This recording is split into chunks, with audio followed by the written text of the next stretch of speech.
Olá pessoal do Páginas em Diálogo, estamos aqui hoje com um especialista em escrita criativa, um cara que vem aí com roteiro de cinema, livro novo, violência, sangue, nosso companheiro Bruno Ribeiro. Bruno, valeu, obrigado por estar aqui com a gente no Páginas em Diálogo, um prazer recebê-lo, né? Depois de muita dificuldade, você chegou. Obrigado, gente. Valeu vocês aí pelo convite. Todo mundo que Valeu. está ouvindo a gente aí também. Eu vou logo mostrar, né, o novo livro do Bruno, O Dono e o Mal, está saindo agora. Provavelmente, quando vocês assistirem esse vídeo, o livro já foi lançado aqui na Livraria União. Então, quem tiver interesse, a gente vai falar sobre ele logo, logo. Bruno, mais um livro, roteiro de cinema, você todo aí na crista da onda com seus projetos. Como é que nasceu esse Bruno, escritor? Você vem de Minas muito cedo. E aí, já veio com a literatura na pele, ou veio descobrir a literatura aqui? Você foi para Campina, né? Radicado em Campina. Sim. Ou já em Minas já veio lá com a sementinha? Não, cara. Eu nasci em Pouso Alegre, né, Minas, mas eu era pequenininho, né? Eu saí de lá bebê. Então, depois eu fui para São Paulo, especificamente São José dos Campos. Aí fiquei lá 8 anos. E depois fui para Recife. Recife eu fiquei até os 12 anos. Aí eu cheguei em Campina Grande. Então, eu só me descobri escritor em Campina Grande mesmo, né? Já de 12 anos para cima, né? Eu comecei a escrever ali em volta dos 15 anos, mais ou menos, bem cedo, no começo da adolescência, mas não tinha um talento de um Rimbaud da vida, né? Começou cedo e aposentou muito cedo, fez uma obra incrível com pouco. Que você não se aposenta. Nem nas condições dele. Nem nas condições dele, né? Enfim. Mas é aquilo, todo mundo quer ser Rimbaud, mas ninguém quer perder uma perna, como ele perdeu. Ninguém quer morrer com 30 e poucos anos, esse nível de extremismo eu não quero chegar, não, por mais que minha literatura seja extrema.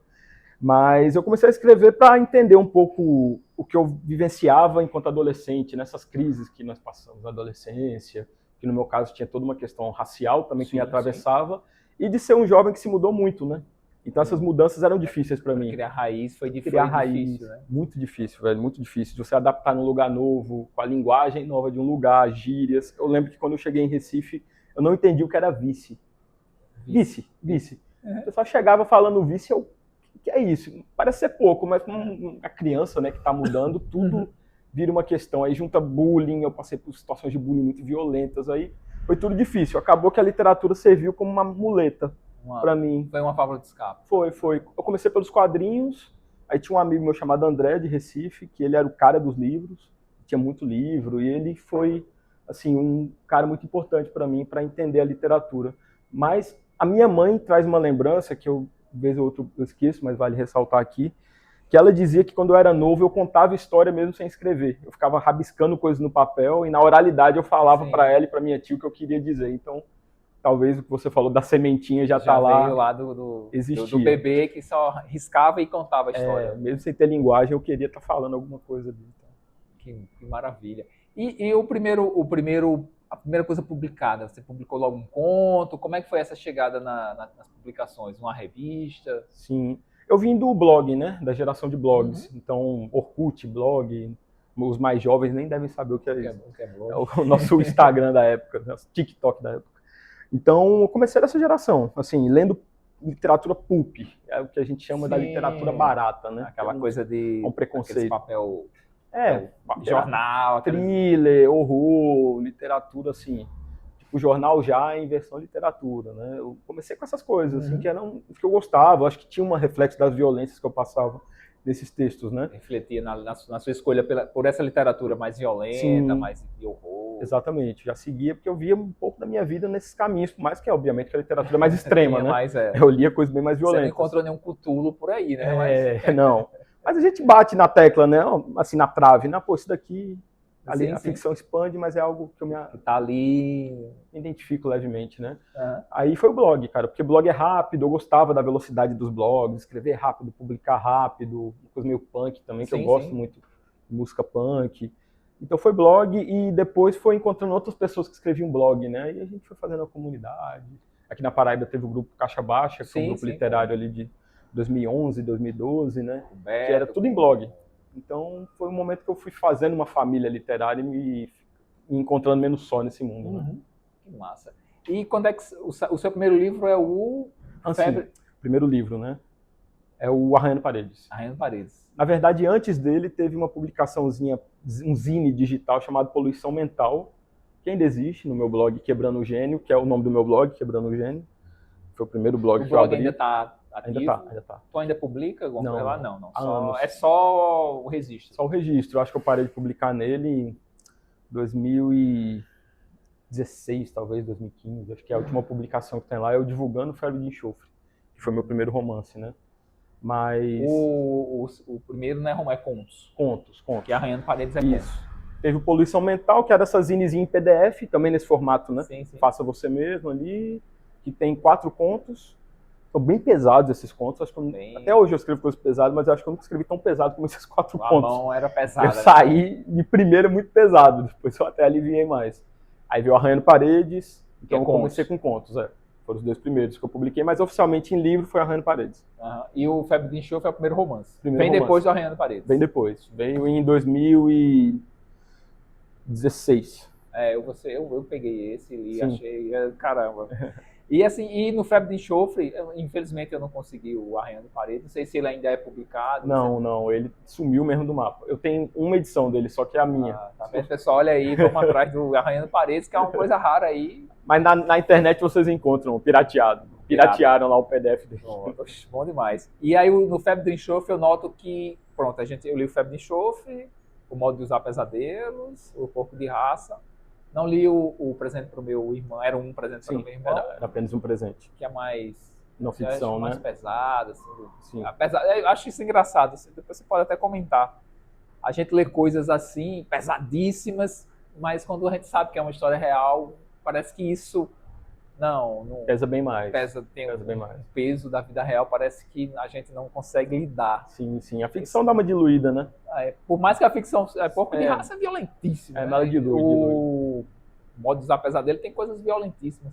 E a gente adora, se diverte. Sim. E quando você vai ler o Era Apenas um Presente para o Meu Irmão, que é sobre a chacina de Queimadas, né, sobre aquelas moças que foram violentadas e tal, é algo que parece que mexe mais. Eu fiquei não consegui avançar naquele livro, porque eu achei muito... E você faz um trabalho muito bom de pesquisa, do levantamento, é fantástico. Foi difícil. E aí, voltando ao Febre de Enxofre, eu vejo que ali você já tem uma marca. É interessante que você já tem a sua marca que vem nos outros livros, né? Assim, você nota isso, que você construiu a sua marca ali, seu estilo estético está ali e você mantém aquele estilo. Você nota isso naquele livro? Você ainda estava ali ainda... Não, noto. Eu acho que eu tenho um projeto literário que eu comecei sem nem saber muito bem para onde eu estava indo, né? Era meio um projeto de desafiar poderes, estruturas. O Febre de Enxofre fala do meio literário, né? O vai poeta para outros caminhos, né? Poeta decadente. Ali. Mas tem uma crítica ao meio literário também, a forma como a literatura é colocada ali. Né? Então, eu fui pensando nisso, né? Glitter veio criticando o mundo da moda, aí depois vem um pouco de racismo. Meus contos sempre tem algo disso também, um pária social, que quer bater de frente com um poder que parece que é maior do que ele, né? O livro de Queimadas é isso também, né? Então, acho que no início eu não sabia muito bem o que eu estava fazendo, você tinha uma noção, assim, mas aí com o tempo eu fui percebendo, acho que tem uma obsessão aqui, que é o que vai nortear minha literatura, e acredito que é o que vai ser mesmo, que é exatamente esses condenados da terra, pegando o termo do Fanon aí, né? Que batem de frente com uma força que muitas vezes é maior do que eles mesmos. Acho que o que eu escrevo vai por aí. Estabelecimento que manda e que você não consegue se desvencilhar. Exatamente. Que Fanon tá muito aqui, né? Tá. Vou ficar mostrando que é o novo e Fanon tá... Fazendo merchan. O merchan, inclusive na epígrafe, né? Sim. Os condenados, livraço esse livro. Cara, eu encontrei nele aí um grande companheiro teórico, né, para alicerçar o Dono e o Mal, serve para alguns outros livros que eu escrevi também, assim, mas o Dono e o Mal foi muito importante, porque eu não gosto da ideia de romance de tese, né, eu sempre acho que se você vai escrever um romance de tese, é melhor ler a tese do que ler um romance de tese. Né? Acredito que a ficção ela não tem que provar um ponto, acho que ela serve mais para embaralhar certezas, colocar o leitor ali para responder as coisas. Eu não gosto muito de quando o escritor diz o que eu devo sentir, o que eu devo pensar, mesmo que seja um assunto como racismo, que obviamente eu sou contra o racismo, né, claro, né, não preciso, né, o autor não precisa dizer para mim que eu sou contra. Você precisa botar uma placa lá, né, sou contra o racismo, acho que vale mais complexificar as coisas, porque elas são complexas. Elas são demais, muito complexas. O ser demais. humano é complexo. A própria colonização, como o Fanon escreve, que é uma das coisas que eu gosto muito dele, ele não dá respostas fáceis também. Sim. Ele também coloca tudo ali num ponto de crítica. Essa ideia do colonizador quer ser o colonizado quer ser o colonizador, porque é uma relação tão bizarra. Foi um crime tão perfeito a colonização, né, que eles fizeram com que a gente quisesse ser eles também. Então é muito complexo. Assim. Ele fala, né, que eu acho que é o sonho do colonizado, não é se libertar da colonização, e sim virar colonizador. Exatamente. De tão impregnado, tão impositivo que foi, Sim. que você acaba absorvendo a política Exato. o pensamento do colonizador. O crime já foi cometido, né? Você não consegue voltar atrás. Assim. Acho que o que eu escrevo é muito nesse tom de que a colonização já aconteceu, o racismo já aconteceu, os feminicídios, por exemplo, no caso de Queimados, já aconteceram. E é o agora. É mais ou menos o mundo já acabou. E agora? Então não adianta eu contar uma história de um mundo que tem chances ainda de não acabar. Já acabou. Você ficar tentando resolver uma coisa que não tem como resolver. Não tem. Daqui para frente, o que a gente faz agora? Nós somos meio que os vestígios desse crime, né? A área está lá a cena do crime, nós estamos lá como os vestígios dessa cena do crime. E aí? O que a gente faz com esse vestígio? Fazer o que com isso agora? Então, é meio que o que eu quero escrever é indo nesses pontos, sabe? Uhum. Que são difíceis de lidar, porque é isso, o crime já aconteceu, então é ruim, é sempre algo meio num tom meio pessimista, meio amargo, azedo, que é por isso que eu escrevo literatura de horror, que eu acho que é a que melhor entende essas questões. E, paradoxalmente, eu acho que é a que melhor explica até em termos realísticos até. Sim. Porque muita literatura realista eu acho que não dá conta. Quer dar conta, mas não dá conta. A realidade é tão estranha, que é mais estranha que a ficção, né? Bem mais. Então, incomoda, né, o que eu escrevo, mas eu prefiro escrever algo que vai fazer com que a pessoa saia do livro ainda pensando nessas questões e vendo que não está resolvido, que não tem caminho fácil. É difícil mesmo. E é a chave onde eu gosto de estar na escrita. Eu acho maravilhoso, assim. E aí, depois do Febre Show, vem o modo de usar pesadelo. Não. Vem Glitter, é como usar, né? O como usar um pesadelo. Como usar um pesadelo. Vai sair antes do Porco de Raça. Ele é um pouco mais avançado. Vem o Glitter, depois Bartolomeu, que eu autopubliquei esse. Aí depois vem Como Usar um Pesadelo. Aí Era Apenas um Presente para o Meu Irmão. Não, aí Porco de Raça, Era Apenas um Presente para o Meu Irmão e Dona Irmão. Foi engraçado que o Como Usar o Pesadelo, foi aí que eu conheci a sua literatura. Eu estava comprando naquele financiamento coletivo o livro do Tiago Germano. Você pegou na carona ali, no brinde. Aí foi a indicação de André Canané. André Canané disse, Eduardo, o Tiago está lançando um livro novo, compra aí. Eu disse, olha, diz que você pode comprar venham junto. Aí tem um monte de gente assim, aí ele, o que é que tu indica? Seu rapaz, pegue Bruno Ribeiro, que é massa. Eu disse, rapaz, tem certeza? O cara do terror, não sei o quê. Aí veio junto, aí eu disse, será que esse cara presta mesmo? Aí o André disse, não, é massa. Aí quando chegou, eu fui ler, aí foi assim, fantástico. Legal. Agora, aquele conto do vampiro, eu não lembro o nome do conto agora. Vem Me Ver. Vem Me Ver, que é do vampiro do quarto ali. Rapaz, aquele conto é muito fantástico. E eu sou louco para filmar. Eu ainda vou fazer um curto daquele negócio. Eu acho aquele negócio fantástico. Meu. Ele é legal, né? Porque você não sabe. Aí procurem Como Usar Pesadelo e leiam esse conto, Venha Me Ver, que é fantástico. Você não sabe o que ele é. Aí fica naquele lance da menina querendo ir, o bicho... Pode ser só um cara esquisito, né? Mas... pra mim, até aquela hora, eu não vou contar o final, porque aí o final é que é massa, né? O final é que é o plot twist. Uhum. E aí você fica, esse bicho é meio esquisito, o cara meio ermitão, meio descolado da realidade, mas no final, genial. Legal. Foi um livro que eu escrevi inspirado em alguns pesadelos e sonhos, né? Eu tenho o costume de anotar sonhos desde 2008.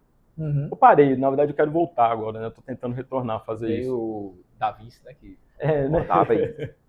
E eu me inspiro muito dos meus sonhos, até no Dona e o Mal tem coisas aí que foram tiradas de sonho. Tem coisa muito onírica. Eu arranquei mesmo de sonho, pesadelo, né?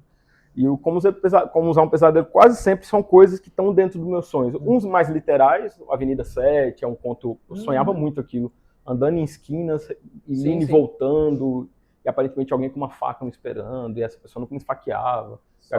Era só sobre isso. Um loop, né, assim, de perigo. É verdade.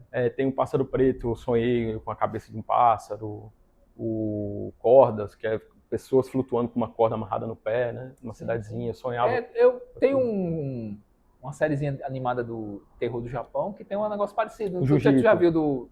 Jiu-Jitsu não, né? Eu acho que não sei se é de Não, Jiu-Jitsu, não, que é as pessoas têm a cabeça enforcada por um balão, persegue as pessoas. Não vi.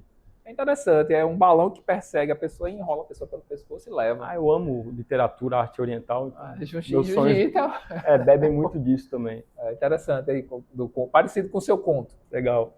Aí foi um livro inspirado nessa pegada mais onírica, que é algo que eu gosto muito. É muito bacana, eu recomendo muito o modo de usar pesadelo. O modo não, só o pessoal fala o modo. Como usar pesadelo. Mas modos eu achei mais legal.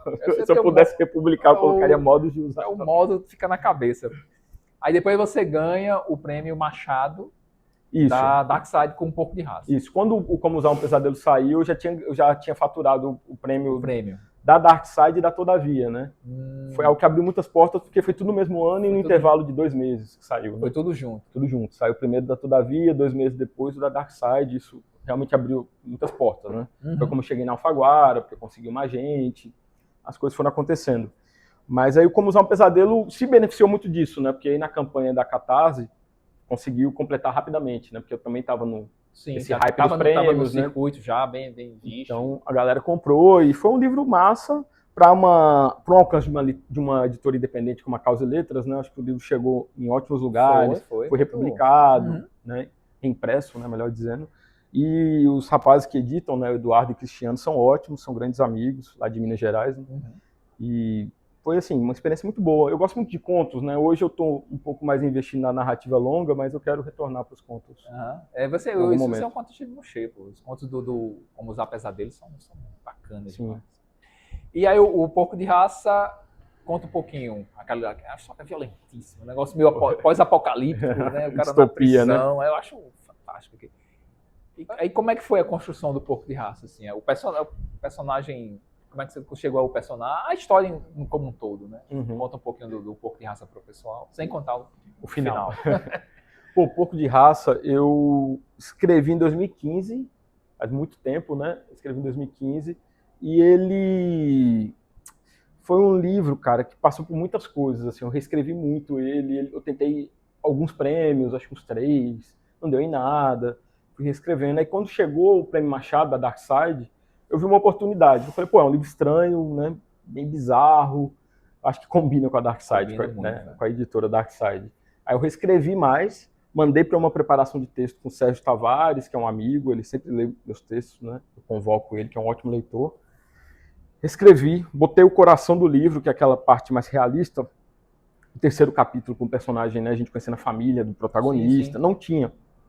E eu acho que é aquilo que fez o livro ganhar vida, porque não tinha. Então ele era um livro muito... o surreal pelo surreal mesmo, né? Você tinha um personagem... Você não tinha um personagem que... Como é que a gente diz? Um personagem que você confiasse, assim, realista. Que você entendesse minimamente os lugares por onde ele passou, né? Ok, ele é negro, sofre, mas precisa entender um pouco desse cara para minimamente eu poder ter um vínculo com ele. Criar uma estrutura que solidificasse... E foi esse 3º capítulo, que é o que as pessoas geralmente mais comentam, que é a parte mais humana mesmo desse personagem, no meio de todo aquele caos, né? E funcionou. Aí foi que ganhou o prêmio Darkside. Foi realmente um prêmio que mudou muito o rumo, né, da minha vida literária para melhor. E um pouco de raça cresceu, né? É o meu livro mais lido até hoje. Eu espero que o Dono Mal passe, né? Eu fazendo mais um merchan, eu acho que é o livro do ano. Tomara. Eu acho que é um livro que merece muita atenção. Dei tudo de mim nele aí. Aí o Porco de Raça chegou em muitos lugares, abriu portas para o audiovisual, né? Eu trabalhei em série da Netflix, a série Fúria, que vai sair, acho que em breve, essa série sobre luta. E pessoas ficaram interessadas em comprar o direito, tá de um lado para o outro, fazer o filme, a série. Aí a coisa foi acontecendo, né? Assim, foi bom. Foi o melhor caminho para esse livro. Eu não sei se outro editor se interessaria por ele, senão a Darkside. Ele tem a cara da Darkside, né? O livro que tem a cara aquela pegada que a Darkside tem, do horror, do pós-apocalipse, aquela coisa mais violenta. Eu achei que... Hoje teria interesse porque ele alcançou, né, muitos leitores, mas naquele momento realmente foi muito bom a Darkside ter apostado nele. E fez um trabalho lindíssimo. Infelizmente eu não trouxe o meu, mas o trabalho de edição, de diagramação, de capa, o livro é bonito. Além de tudo, o livro é bonitão. Com certeza.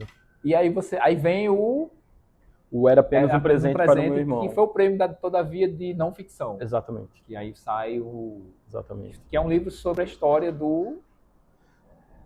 um crime que teve em Queimadas, um crime que repercutiu muito não só na Paraíba, né? Mas foi um negócio muito profundo. Né? Sim. E aí, como é que foi esse trabalho de pesquisa? Porque você fez uma pesquisa muito, muito bem fundamentada, cheia de documentos e tudo. Como é que foi? Até pela estética do crime, assim, né? Que foi uma coisa tão bárbara. Como é que você lidou com isso? Apesar da... É aquilo que eu estava falando, né? Apesar da você trabalhar a ficção da violência e tudo, a vida real é bem diferente. A Barbárie de Queimadas foi um crime que, quando eu soube, eu morava em Buenos Aires, né? Eu fiz mestrado em escrita criativa lá. Então, em 2012 eu estava lá, eu lembro que acho que foi meu pai que mandou a notícia por e-mail. E muito chocante, né? Obviamente, que aquilo me impactou muito. Eu nunca imaginei que eu ia escrever sobre aquele crime. Os anos foram passando. A oportunidade de escrever sobre esse crime, inicialmente, era para fazer uma adaptação audiovisual da história. Então, eu cheguei a fazer um roteiro de ficção sobre o caso. Mas a história mudou, ia virar uma outra coisa, né?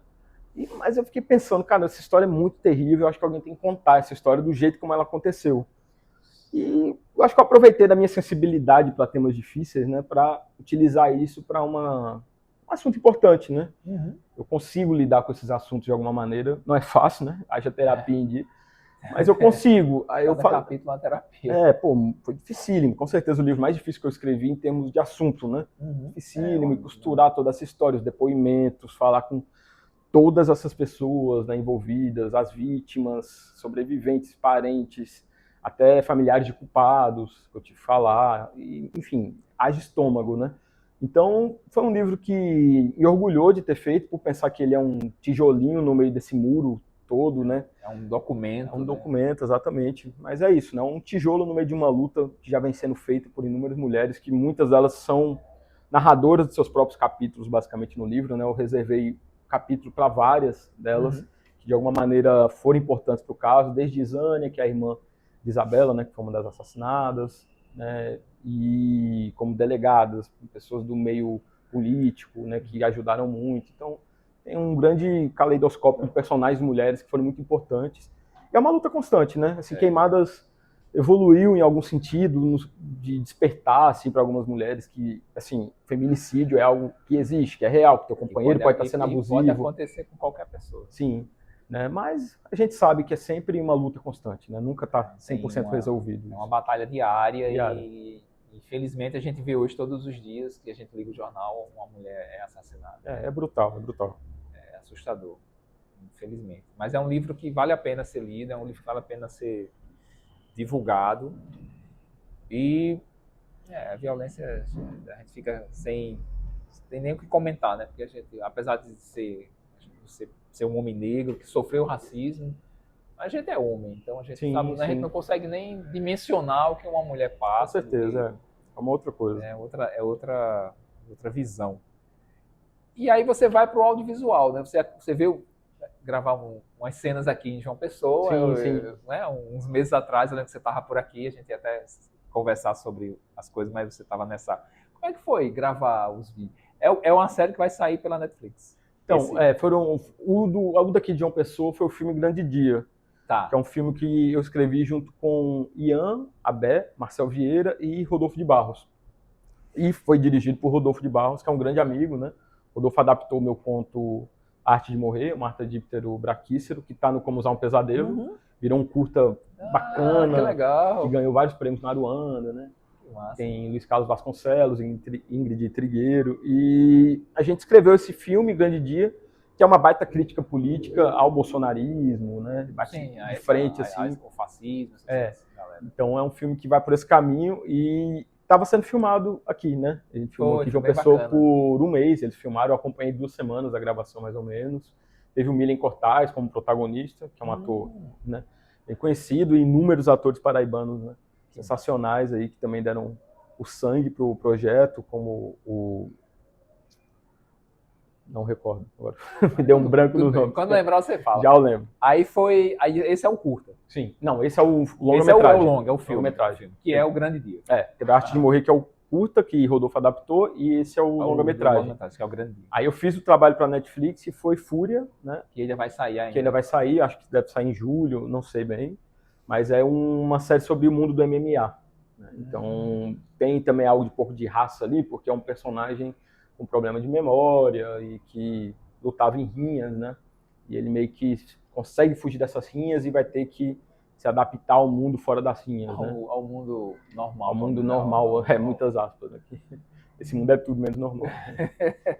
Legal. Aí, e o Porco de Raça? Você falou que há uns interesses a filmá-lo, e aí tem alguma previsão? Já houve algumas decisões ou ainda vamos esperar um pouco? Não, ainda tem que esperar. No momento está com a RT, a produtora RT do Rodrigo Teixeira, que foi produtor do Ainda Estou Aqui e tal.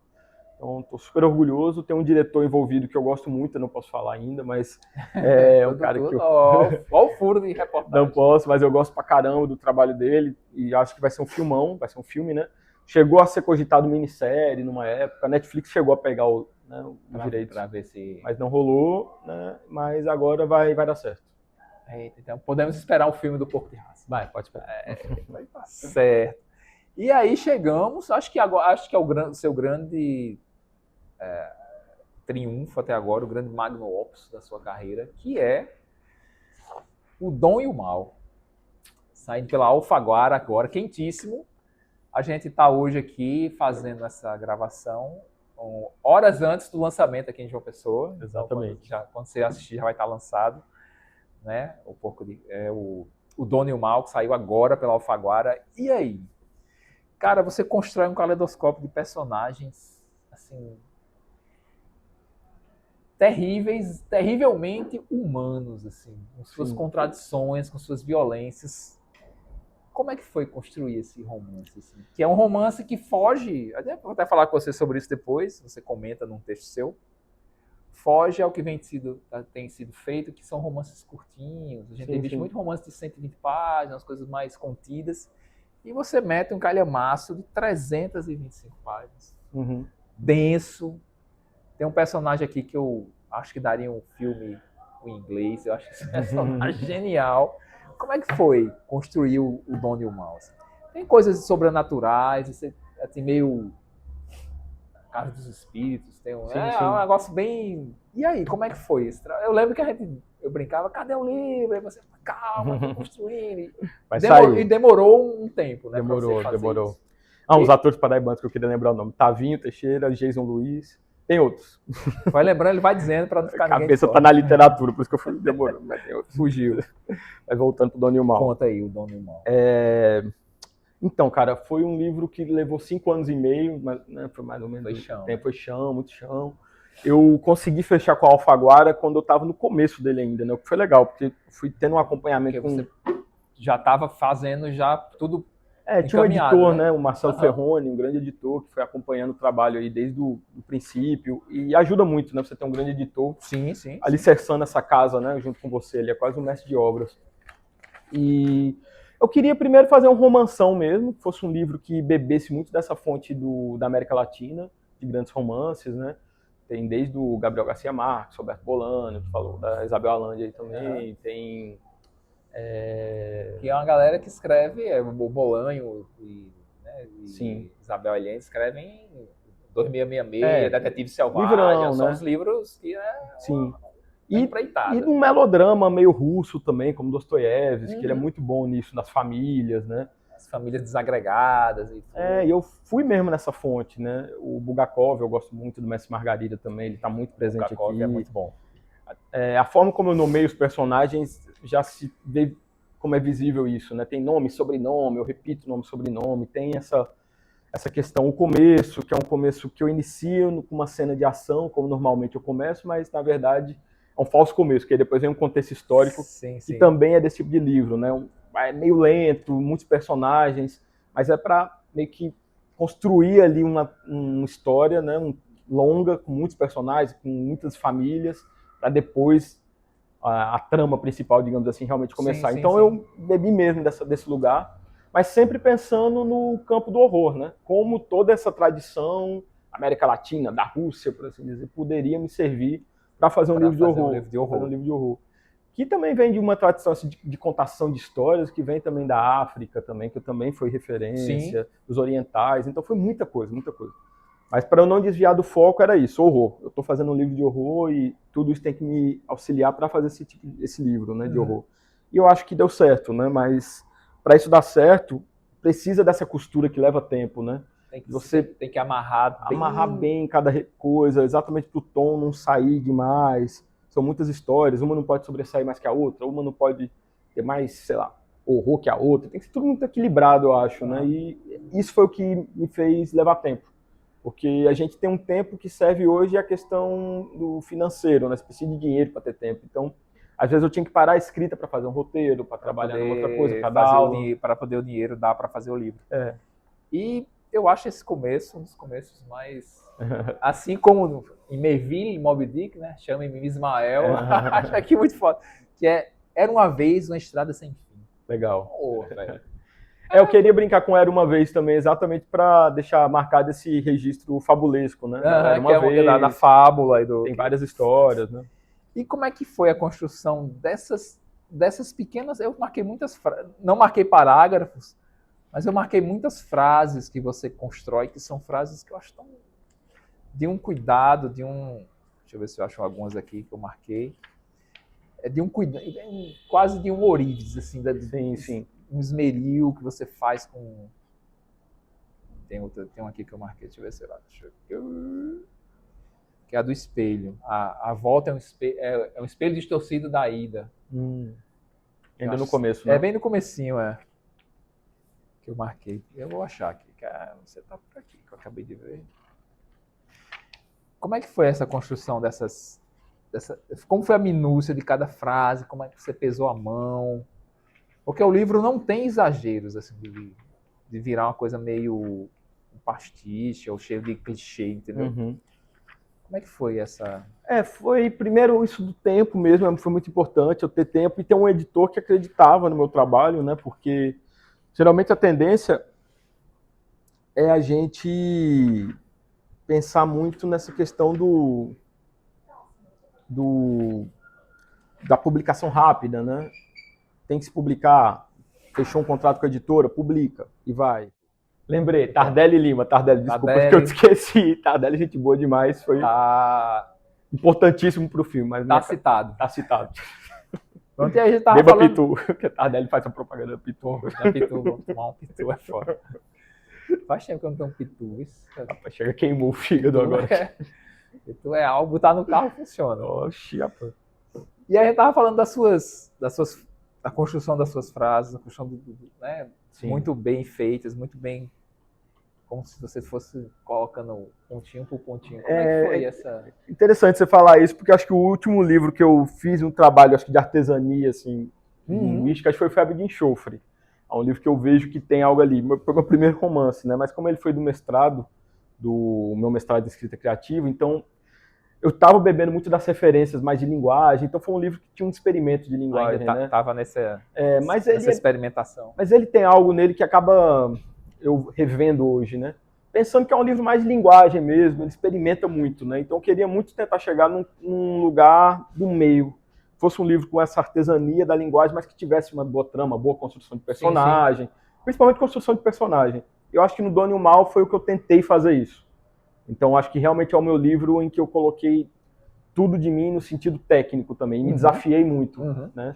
Então, quando você fala algo assim, me alegra, porque foi uma coisa muito pensada, que cada frase fosse bem construída, os personagens... Os personagens são muito humanos. Assim, você conseguiu fazer...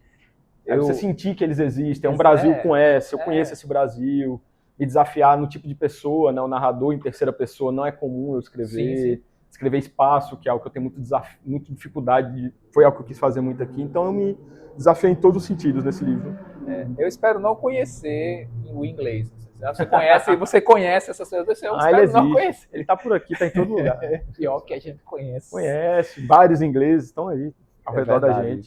Que é uma referência, não sei se você considera isso uma referência ao colonialismo. Sim. Tem essa cara de colonizador, né? E ele consegue ser, não sei se eu estou falando bobagem, ele consegue ser anárquico e estrutural ao mesmo tempo, assim, porque ele desestrutura todas os personagens com quem ele cruza, Graciliano, Sim, sim. a irmã lá que canta e ele fica tirando uma onda. Ele é a colonização, né? Eu não gosto nem de pensar nele como uma metáfora. Acho que ele é mesmo a colonização. Ele é o retrato da colonização. Ele é a colonização, esse que é aquilo. personagem é bem... Tá te ferrando, mas ao mesmo tempo tem coisas que ele faz que parecem ajudar, né? Ele faz isso muito com Graciliano. Que é o que ele tá sempre ajudando, ajuda, mas ele tá só... que ele quer que seja, né, o herdeiro dele ali. Então ele da profissão. Não vou dizer muita coisa. Vamos segurar para você. Segura o leio. Mas ele fica nessa de estar, né, sempre ao redor ali. Ou ele prejudica num sentido meio macro esses personagens, né? De uma forma meio grandiosa, ou as minúcias, né? É o racismo diário, confundir um dos personagens com um faxineiro, propositalmente, rir da cara de Valéria, como você falou, que é uma das personagens que tem um sonho de ser cantora, então ele ri dela cantando. Tem uma cena que ele ri, que ele desenha, ela fica toda... E isso afeta ela muito. Afeta. Para personagens, né, que já são ferrados, naturalmente, já tem seus problemas, imagine alguém lá e dar um empurrãozinho, né? O inglês é um empurrãozinho, e personagens racializados, todos negros, então ele surge para ser esse pesadelo em um mundo que já é cheio de pesadelos. Aí ele fala aqui, eu marquei essa parte, né?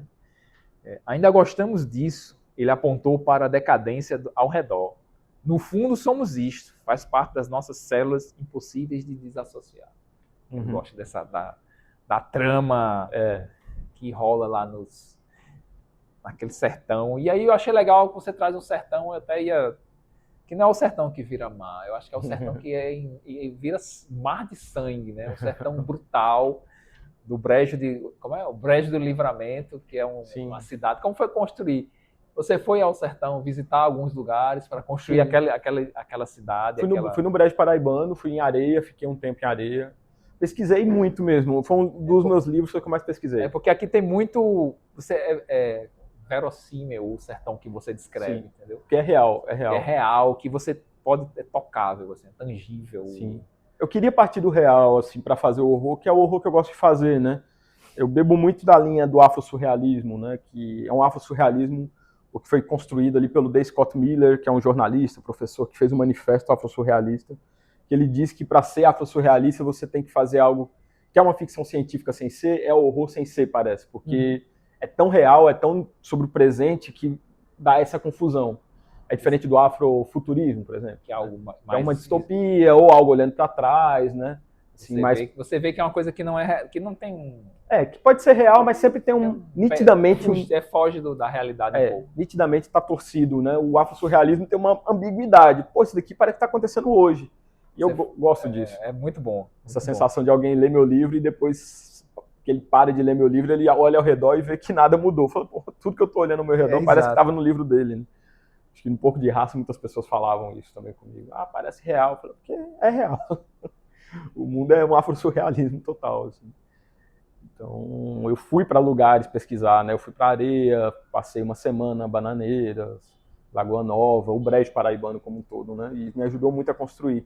E Brejo do Livramento acho que é uma mistura de várias cidadezinhas, tem Buqueirão aí, coisa de Buqueirão. Pode crer. Tem, exemplo, a coisa do retrovisor. Em Brejo do Livramento, personagens andam sem não, moto e sem o capacete retrovisor. E sem retrovisor. Sem moto não, perdão. Sem capacete e sem retrovisor. Em Buqueirão as pessoas andam assim.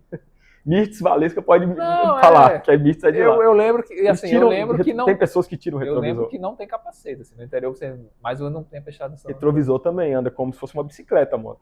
Cara, eu lembrei disso de você, essa semana eu tava no ônibus, em pé, né, e tinha um garoto sentado, aí o garoto tirou o retrovisor da moto de dentro da bolsa e ajeitou o cabelo, eu disse, pô, eu não acredito não. É muito interior. Quase que eu tirava uma foto dele, assim, muito bacana. Estética interior, o bairros pequenininhos, né, então eu gosto dessas minúcias que eu acho que tem uma certa magia, né, em lugares pequenos, né, costumes muito particulares, eu queria que o Brejo do Livramento tivesse essas pequenices para quando alguém lesse e falar, pô, eu já vi isso em algum lugar. Já vi em algum lugar. Uma cidadezinha, porque provavelmente viu, como consertar dentadura. Tem uma parte do livro que eu boto uma descrição, conserta-se dentaduras, porque isso acontece. Tem, no interior tem interior, disso, ou bairrozinhos pequenos de cidades grandes. Né? Aí tem outra frase que eu gosto muito, né?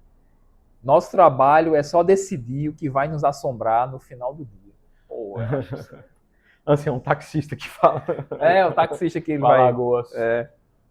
Eu quis que cada personagem secundário, por menor que fosse no livro, tivesse um momento de destaque. Nem que seja uma fala. Não, todos passam, Legal. assim, são... Adorei o livro, cara. O livro é... E se a Aí eu elaborei uma perguntazinha. Se a família Assunção pudesse ouvir uma música antes do fim, qual seria e por quê?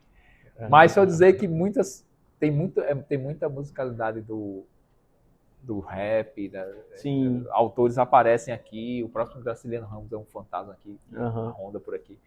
Como é que foi colocar esses personagens que são reais aqui e como é que a música te atravessa, né, nessa...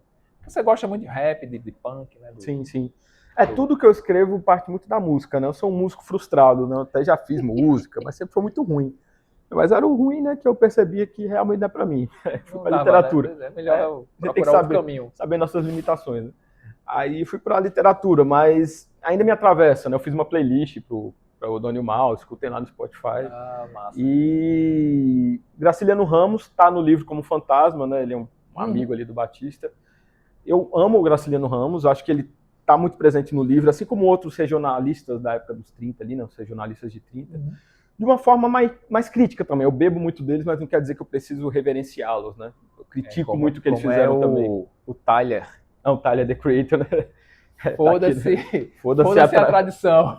Foda-se a tradição, pare de tentar impressionar os mortos. Botei por aqui, É um verso de um rapper americano, né? O Tyler, The Creator. Foda-se a tradição.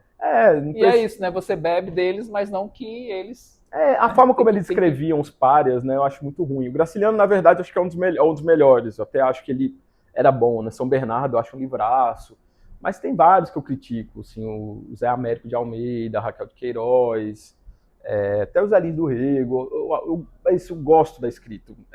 Tem uma coisa ali que está no livro, principalmente na parte dos engenhos, né? Tem a grande família Lucena Nilman, que é muito bebido da literatura deles. Mas tinha um olhar de cima para baixo, de uma elite querendo ver os menos favorecidos. Acho que um dos casos que eu nunca gostei. Euclides da Cunha também, né? Euclides da Cunha, no Sertões. Tem muito problema no Sertões. Quando ele começa aquilo do sertanejo é um forte. Mas depois disso daí também ele esculacha o sertanejo, né? Chama de corcunda, mago, doente, ferrado. Tem uma descrição bem fodida do... E todo mundo só fica no sertanejo é um forte, mas tem que ler o resto. Quase que Bíblia, né? Você lê uma linha, mas lê o resto, cara. Lê o resto, né? Vem dessa fonte do naturalismo também, que é sempre uma visão muito empobrecedora de pessoas negras, mulheres, os pobres, né? Então eu não queria que o livro fosse isso. Eu queria que esses personagens pobres, negros e menos favorecidos fossem personagens muito subjetivos, complexos, né? São os Farias de Assunção, que fizessem mal também, ou seja, o mal que eles querem fazer da vida como personagens complexos e que tivessem desejos, né? Fossem gente, né? Algo que eu não via muito nesses livros, né? Que era sempre um estudo de cima para baixo dessas personagens. Entendi. Mas Graciliano Ramos entra como alguém que eu ainda pesco, assim como, acho que Graciliano ainda... Hoje eu ainda gosto, sabe? Sem muitas críticas. Eu acho que ele fez o melhor da época. Era o melhor da época, né? Desse grupo dos regionalistas. Então por isso que ele tá presente. E a música é isso, tá? Eu amo música, então não tem como não... Black Pantera, banda foda. Tá muito presente a música na minha literatura e... Tem várias referências à música, né? E você falou uma música que eles escutariam, né? Que a família Neumann, né? A família Assunção escutaria os Farias de Assunção, acho que filho do dono, do Flávio José, com certeza. Na hora. Tem tudo a ver. Tava esperando um Black Pantera, mas... Não, acho que tem a ver com eles. Foi massa, da hora. Muito bacana. Bruno, só tenho a agradecer a sua presença aqui com a gente e ratificar aqui que seu livro é um livraço. Acho que você alcança aqui a sua maturidade. O crítico falando. Maturidade literária. A sua maturidade como escritor tá aqui, sua maturidade. É foda, eu gostei disso. Mas é um livro realmente que eu acho que tem tudo aí, meu, assim, acho que um grande resumo. Eu acho que é o resumo do que vocês vinha escrevendo, nos últimos anos, né? Então tá aqui, eu acho que é um resumo. Eu já tenho uns 15 anos de carreira que eu tenho, mas 15 anos. Comecei em 2010, então é quase 15 anos, né? Então, resumido, maravilhoso, acho que tá aqui. Doni Mal, procurem. Eu acho que é um livro fantástico e vocês vão gostar, vão se surpreender. E se vocês conseguirem ler, comentem aí na nossa página Zen Diálogo, que vai ser maravilhoso. Ok? Valeu. Valeu. Bruno, obrigado. Mas eu queria te fazer uma última pergunta. E para a gente encerrar, Bruno, e o novo livro, quando é que vem? Eduardo, essa daí, a resposta está no vento que sopra. Pode crer.